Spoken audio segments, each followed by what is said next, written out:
we're going to discuss how the recent shift in political administration will affect universities' female students' reproductive rights and healthcare. A few things that we're going to discuss are the before and after effects of the new administration, the national media's influence on how female students feel about these issues, and the services that NC State provides for students.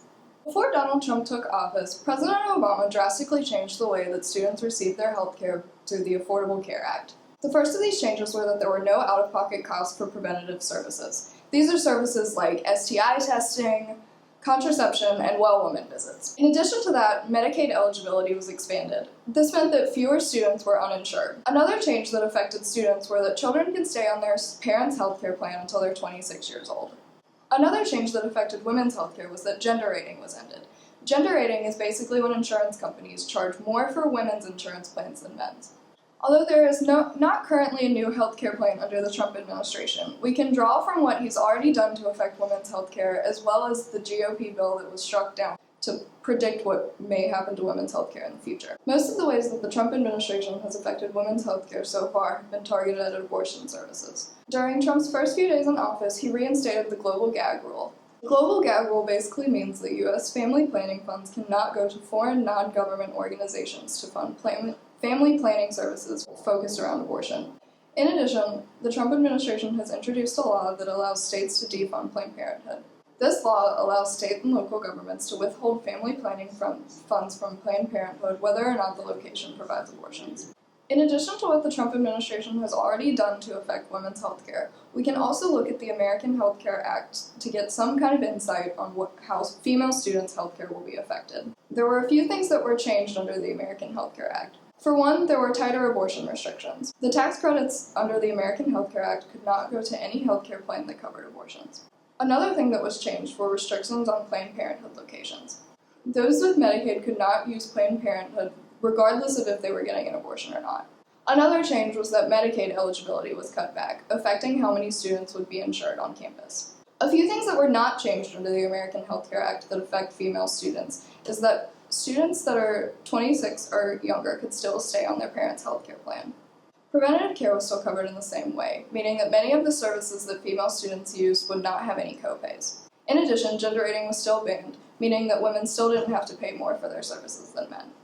The second point we want to touch on is how big the media is and how much of an influence it has on female college students and college students in general. If you're like me, you don't watch the news regularly, but you do tend to check your social media sites several times a day. During the election and right after Trump's inauguration, my social media was blown up with women and female students in general talking about getting IUDs and stressing about what's going to happen to their birth control. This frenzy was the result of thousands of women's fear that the Trump administration would end Obamacare provisions, especially those of young women with low disposable incomes. The media took this fear and magnified it, so much so that the buzz of getting IUDs and the fear of losing birth control made its way onto almost all college campuses. This graph depicts the correlation from Google searches between three keywords: IUD, Planned Parenthood, and birth control.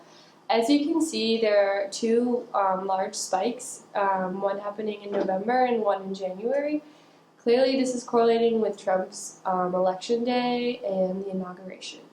It could be said that there is so much hype and focus around the presidency through media and social media that this is what led to people being concerned and Googling and searching so much about these keywords. Another way the media has influenced female college students is through the Women's March on Washington and rally in over 600 cities worldwide on January 21st, 2017. The DC March expected between 20 and 50,000 college students from over 250 universities across the country. This movement was organized via Facebook and word of mouth. Even if you didn't attend the march, pictures and posts went viral that day and days afterwards.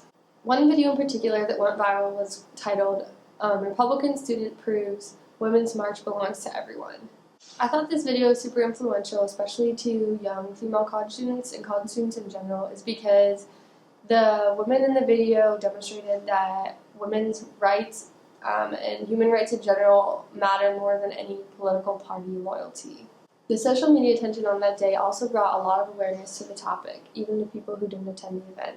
Social media sharing has exploded this movement among college female students, with hashtags all over Twitter, Facebook, Instagram, Snapchat.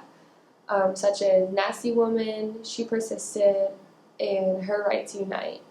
These are all examples of what's been happening on social media concerning the switch in political parties. Facebook articles and videos concerning these issues are going viral within hours and days, being shared on everyone's news feeds. Even a new app has surfaced called NewRx, targeting young women out of reach of healthcare access and those living in rural areas who don't have direct local access to healthcare. The app is only available in a few U.S. states so far, but is up and coming. Basically, all you do is sign up on their website, download the app, enter your health insurance information and preferred birth control, and they mail it to you. This is incredible because you don't even have to access a doctor in real life. Social media in our digital age is allowing the expansion for access to healthcare to women in rural areas and everywhere across the world. The NCSU Infirmary offers many women's health services on campus, including annual women's health examinations such as Pap tests, pelvic exams, and breast exams. They also offer different contraceptives such as Nexplanon, IUDs, and Depo-Provera injections. Plan B is also available at the NCSU pharmacy without a prescription. There's also different pregnancy tests or pregnancy referrals, any kind of minor outpatient gynecological procedures, and any sexual assault services are also offered at the infirmary. The NCSU Infirmary also offers detailed information on every option available to them. This includes a timeline for when the woman needs to make each decision by and the different resources that are available to them and their partners, such as counseling services. NCSU also provides referrals to different women's centers off campus for aid. So what can you do to help? Well, first you can share this video. You can also talk to your on-campus health center.